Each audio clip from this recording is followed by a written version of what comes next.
আজকে আমি মাংসের ভর্তা বানাবো। মাংসের ভর্তা কে কে খেয়েছেন বলবেন। গরু গোস্তর আজকে আমি গরু গোস্তর ভর্তা বানাবো। আমার হাজব্যান্ড গরু গোস্ত আনছে, সেগুলোর ভর্তা বানাবো। এখানে দেখেন আমার মামা তরমুজ পাতাইছিল, অনেক বড় একটা তরমুজ, সেটা আমি কেটে কুটে নিয়েছি ছোটো ছোটো করে।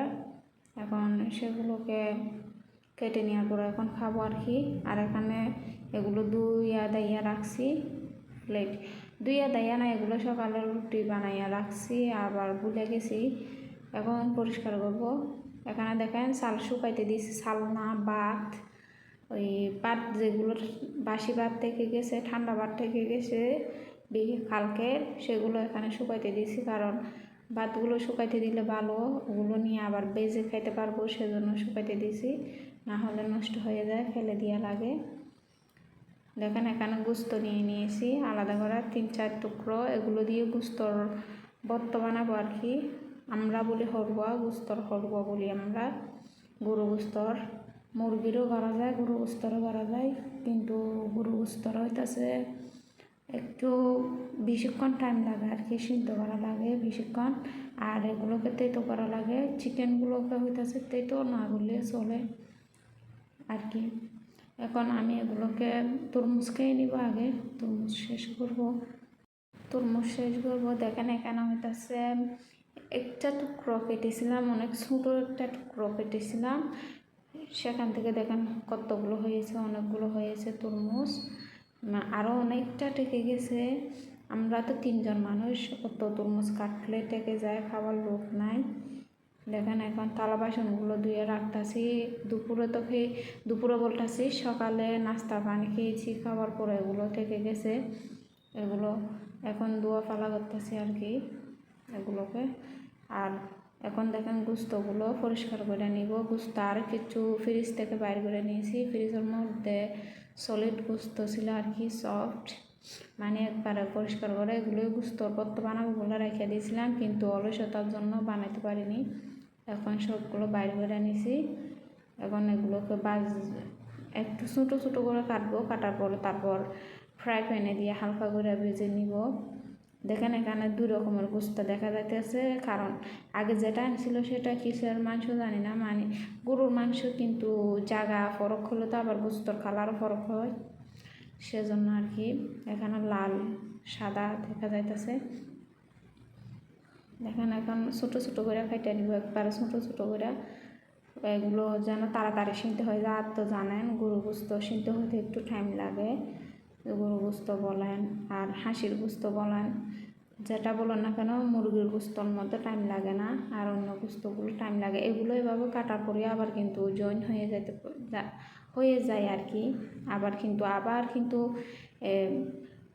তেতো করার দিয়ে তেতো করা লাগে, ফাটা থাকলে ফাটা দিয়ে তেতো করা লাগে। দেশের মধ্যে ফাটার মধ্যে দিয়ে করতো, এখানে তো ফাটা নাই, মরিচ বাটার আর কি, শিল নোড়া নাই আর কি, নোড়া বলে হয়তো অনেকে, ফাটা বলে, আমাদের দিকে হইতেছে ফাটা, সেটা শব্দ আর কি। চট্টগ্রামে হয়তো ফাড়া না ফাটা কি যেন বলে, মরিচের ফাটা বলা হয়তো, মরিচের ফাড়া না ফাটা, যেটা হোক আর কি। এখানে দেখেন কাঁচা মরিচগুলো এখন বেজে নিতেছি হালকা করে, তেল দিই নাই, এখানে তেল ছাড়া বাঁচতেছি, তেল দেওয়া লাগে না এখানে, সেজন্য আমি তেল দিই না আর কি। এখানে দেখেন বাঁশকুড়োগুলো আমি সিদ্ধ করে রাখছি, কেটে কুটা বাঁশকুড়ো দিয়ে আমি গোস্তর ভর্তা খাবো, কারণ বাঁশকুড়ো দিয়ে সিদ্ধ বাঁশকুড়ো দিয়ে ভর্তা খুবই ভালো লাগে আর কি। মরিচ ভর্তা বলেন, গোস্তর ভর্তা বলেন, আমি খাই আর কি। আমার হাজব্যান্ড ততটা পছন্দ করে না, এখন 1-2টা ওরকম করে খাই একটু একটু আর কি। কিন্তু আমি হইতেছে সবচাইতে বেশি পছন্দ করি, কারণ আমাদের দেশের প্রিয় খাবার হইতেছে ওগুলো, সিদ্ধ খাবার, মরিচ ভর্তা, এই সেগুলো সবাই পছন্দ করি আর কি।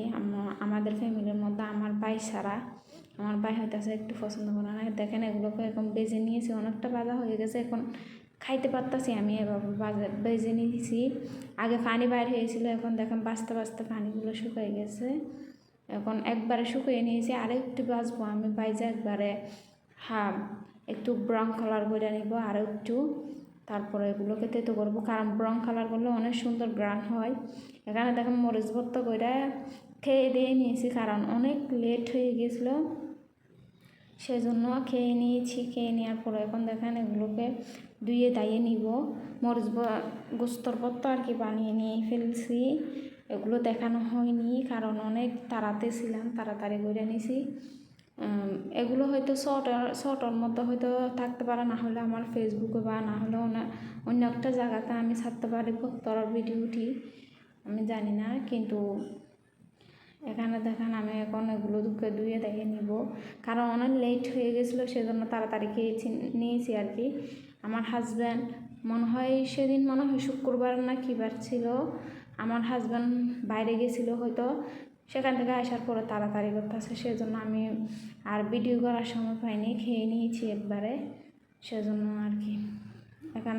এখন দেখেন সবগুলো ধুয়ে নিতেছে, আমি থালা বাসন পর্যন্ত ধুই নাই, তারপর ভাত খেয়ে নিয়েছি, কারণ 3টা-4টা বেজে গেছিলো, অনেক লেট হয়ে গেছে। তো গোস্তর ভর্তা বানাইতে গেলে অনেক লেট হয়ে যায়, সবাই যারা বানায় খায় তারা জানে, অনেকক্ষণ লাগে, বাঁচতে গেলেও টাইম লাগে, আর মরিচ ভর্তাও করতে গেলে তো অনেক আবি যাবে কাটা কুটা, সেজন্য অনেক টাইম লাগে যায়।